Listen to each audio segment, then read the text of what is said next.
Esse é o JC para ouvir análise, eu sou Igor Maciel e quero falar para você sobre a escala 6 por 1 que voltou, agora está se discutindo muito essa discussão de novo, né, da escala 6 por 1. É o seguinte, a escala 6 por 1 é opressiva? É, a escala 6 por 1 é opressiva. A escala 6 por 1, ela deixa o trabalhador sem tempo para o lazer, sem tempo para descansar, sem tempo para a família. Sim, tudo isso é verdade. É possível concordar com tudo isso e ainda dizer que resolver isso não é prioridade. Não nesse momento. Prioridade, a coisa da vida adulta, uma das primeiras coisas que você aprende na vida adulta, quando você deixa para trás os sonhos, as utopias, é que você precisa atuar com prioridade, você precisa ter prioridade para a sua vida. E uma coisa que não funciona é você começar uma análise pelo ponto final. Então, quando você fala da escala 6 por 1, você está falando do ponto final numa frase da qual você não quer ouvir falar nem do sujeito nem do predicado.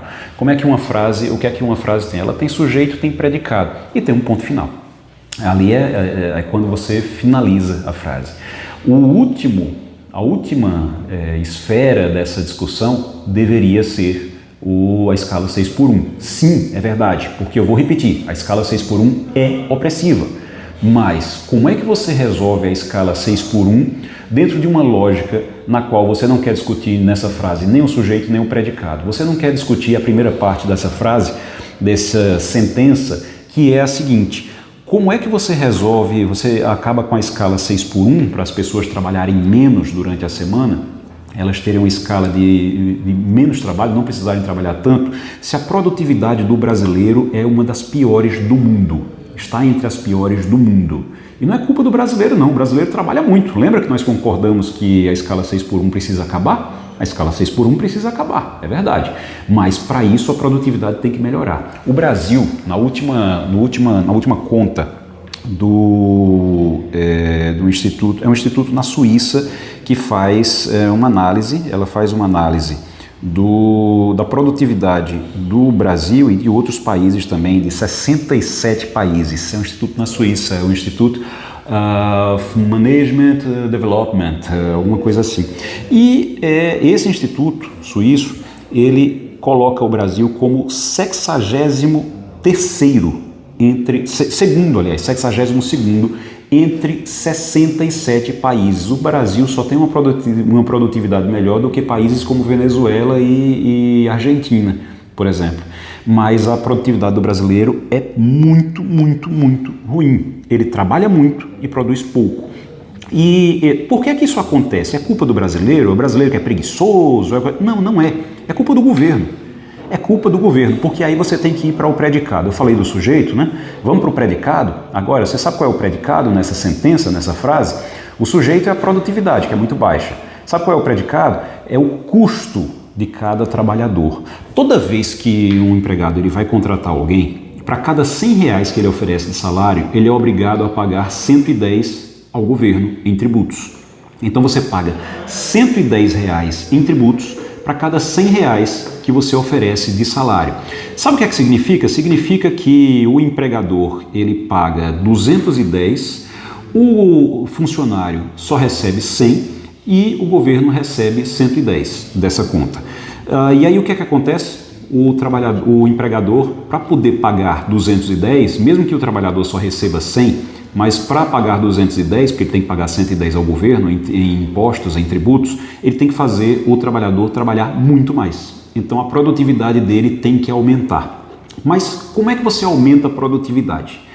Com uma carga tributária dessas, você precisaria gastar ainda mais com treinamento, com tecnologias, com novas tecnologias, com inovação mesmo e principalmente com treinamento, com modernização, com treinamento do trabalhador. Isso acontece? Não, porque você já gasta tanto pagando imposto ao governo que você não consegue investir na modernização da atividade, do trabalho e nem no treinamento do seu trabalhador.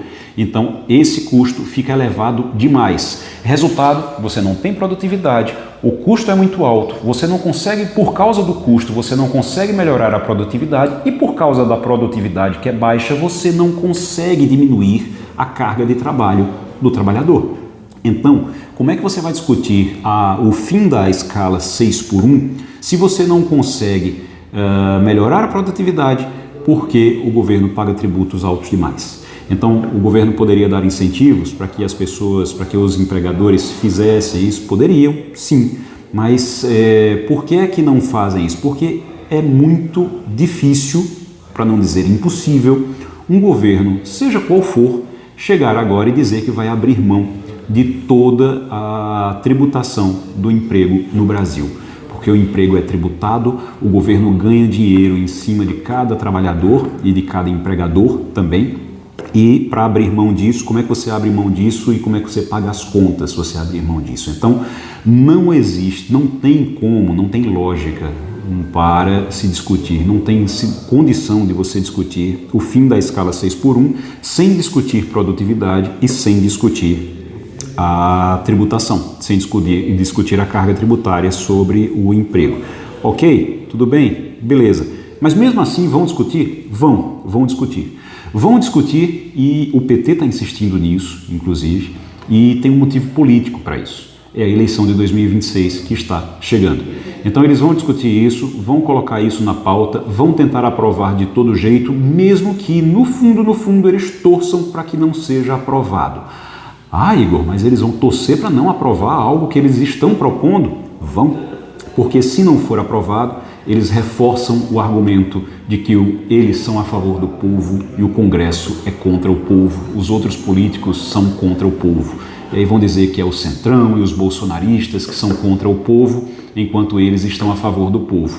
De um lado, você tem, sim, uma má vontade, mas também tem um pé na realidade do setor produtivo, que entende que isso é impossível de você discutir da forma como está sendo discutido.